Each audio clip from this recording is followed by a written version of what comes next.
హిందువులు ఏం పాపం చేస్తాం? హిందువులు ఏం పాపం చేస్తారు? వాళ్ళ పట్టుకొని వచ్చేసి కాల్ చేశారు. చచ్చిపోయేదాకా చెయ్యి వదలలేదంట. అబ్బాయి పట్టాన్ని పట్టుకొని ఉన్నాడంట. మరోసారి భారత్ మీద ఈ విధంగా చేయాలంటే భయపడే విధంగా శిక్షలు ఉండాలా? ఖచ్చితంగా కాల్ చేస్తాను సార్, ఖచ్చితంగా. అసలు ఒక్కరిని కూడా వదలను, ఖచ్చితంగా కాల్ చేస్తాం. కావలని ప్రాంతం అంతా కూడా మనకు అత్యంత విషాదకరంగా కనిపిస్తుంది.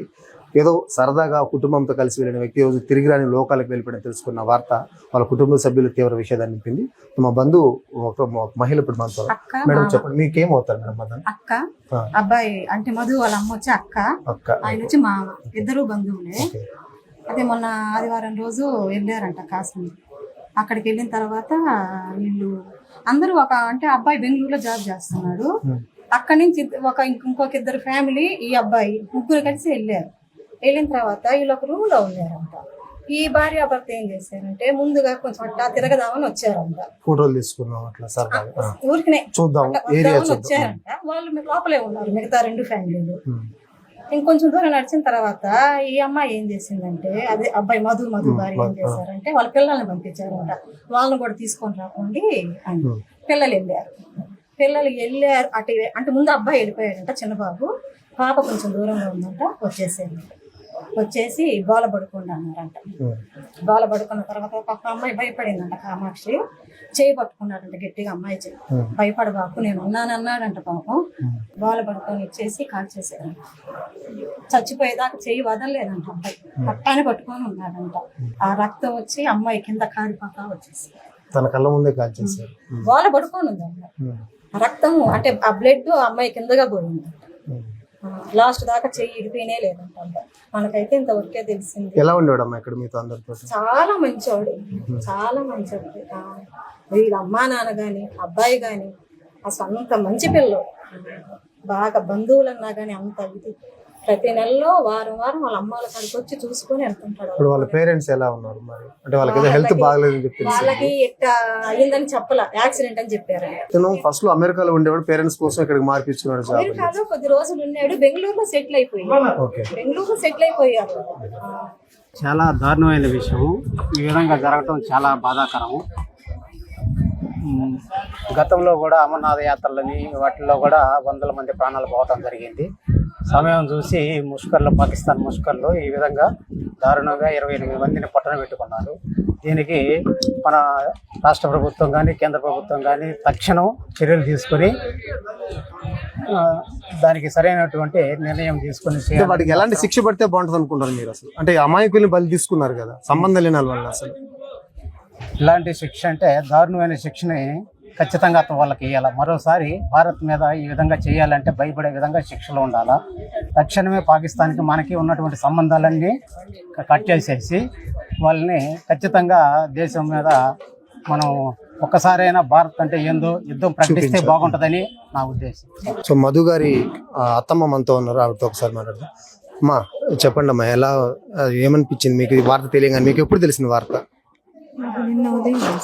నిన్న తెలిసింది. వాళ్ళ తల్లిదండ్రులు, మధు గారి తల్లిదండ్రులకు ఆల్రెడీ ఆరోగ్యం బాగలేదని తెలిసింది. వాళ్ళు ఎలా ఉన్నారు ఇప్పుడు? చెప్పారా వాళ్ళకి అసలు ఎంతకీ విషయము? నిన్న ఈరోజు ఉదయం చెప్పారు. మాకు నిన్న ఉదయం చెప్పారు. బాగా పోయారయ్యా, బాగా పోయారు. కాళ్ళు పట్టుకుందంట నాయన, చంపొచ్చని కాళ్ళు పట్టుకుందంట, అంతా తిరిగిందంట. ఏం చెప్పారు? మాకు మీతో ఎలా ఉండేవాడు అమ్మా అత్తగారు? బంగారు నాయన, మా పూర్వ జన్మ పుణ్యం మాకు ఇట్ట అల్లుడు వచ్చాడు. 2 అల్లుళ్ళు బంగారు. దేవుడు ఇంత అన్యాయం చేస్తాడని సంబంధం లేని చేశారు కదమ్మా. మాకు అమాయకుడు భయస్తుడయ్యా. వాళ్ళు వచ్చి పడుకోమనగానే వాళ్ళు పోలీసు వాళ్ళు పడుకున్నారంట. సుమన్న భయస్తుడు, ఎంత భయస్తుడు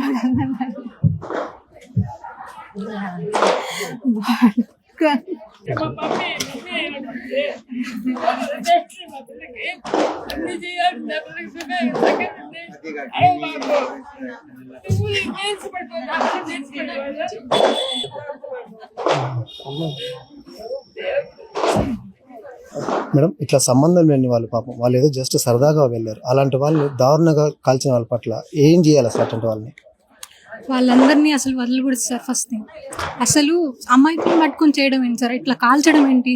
అసలు ఒక్కొక్కరిని పట్టుకుని కుక్కల్ని కాల్చినట్టు కాలిస్తే కానీ అసలు ఇది ఖచ్చితంగా వెళ్ళాలి సార్. వాళ్ళు అసలు ఉండకూడదు. మన గవర్నమెంట్ ఖచ్చితంగా మార్చాలి.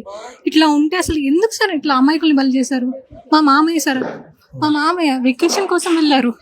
వెకేషన్ కోసం వెళ్ళి అసలు ఎవరైనా ఎక్స్పెక్ట్ చేస్తారా? అసలు మేము ఎక్స్పెక్ట్ చేయలేదు. ఇప్పటి వరకు మా మామయ్య ఫేస్ లో నేను నవ్వు చూసాను తప్పితే ఇప్పటి వరకు ఒక్కసారి కూడా కోపం చూడలేదు. అలాంటిది అసలు ఎట్లా సార్ చెప్పండి? అసలు ఒక్కరిని కూడా వదిలిపోడు సార్ మన గవర్నమెంట్. ఎవరైనా కూడా ఎవరు చూస్తున్నారు ఈ వీడియోని అందరూ చూడండి, అందరూ ఆలోచించండి దీని గురించి.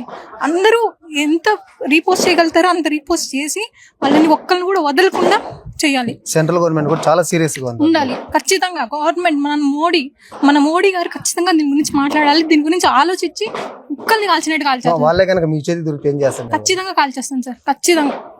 అసలు ఒక్కరిని కూడా వదలను, ఖచ్చితంగా కాల్చేస్తాం. అంటే అమాయకులు సరదాగా కుటుంబంతో కలిసి చూద్దామని వెళ్ళినప్పుడు ఇలా బలైపోతే దాన్ని మనం ఎలా చూడాలి? మీరు అంటే అది జరగకూడని ఇది అండి, ఘోరమైన ఇది.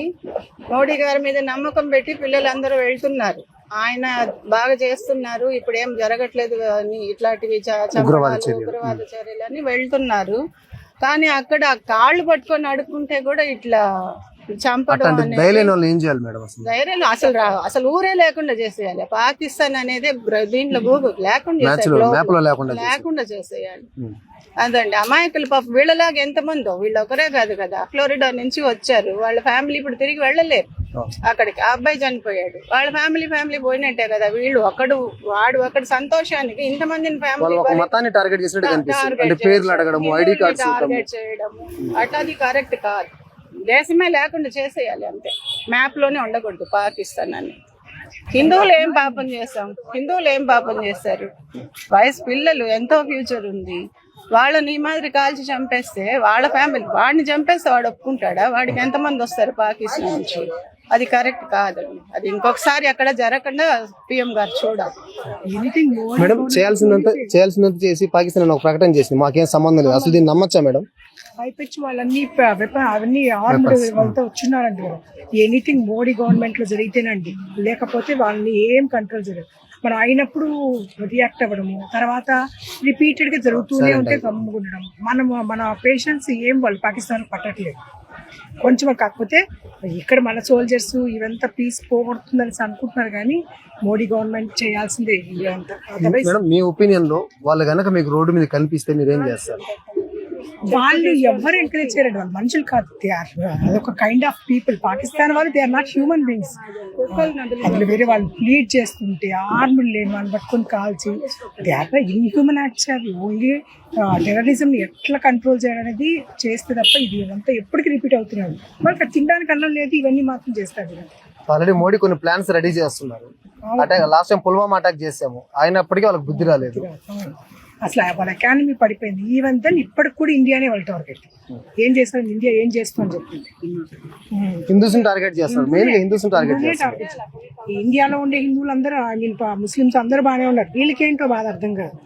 కొంతమంది ఏమంటే ఇది వక్ఫ్ బిల్లు ఓకే చేసింది కదా మోడీ గవర్నమెంట్, దానికి వ్యతిరేకంగా చేస్తున్నారు. ఎనీథింగ్ వాళ్ళకి యాంటీ ఇండియన్, యాంటీ రిలీజియన్, అన్ని యాంటీనే వాళ్ళు.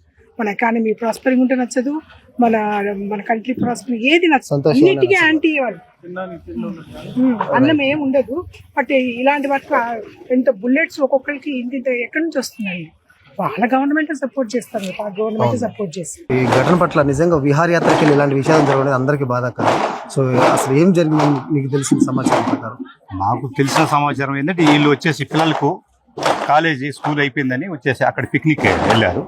అయితే అక్కడ పోతానే వాళ్ళు ఏదో వాళ్ళ పనుల మీద వాళ్ళు ఏదో ఫోటో షూట్ చేసుకుంటుంటే ఎవరో ఒక అతను వచ్చి ఇది షాలు కొనండి, ఇవి బాగున్నాయి అవి బాగున్నాయని అక్కడ ఒక పక్కన వచ్చేసి కాలుస్తూ ఉంటే, ఫైర్ జరుగుతూ ఉంటే అదేంటంటే అది ఇక్కడ జరుగుతుంటే సహజం లే కాశ్మీర్లో అని చెప్పి ఈయన తాత్సారం చేయటం, వాళ్ళని అక్కడ ఆపడం.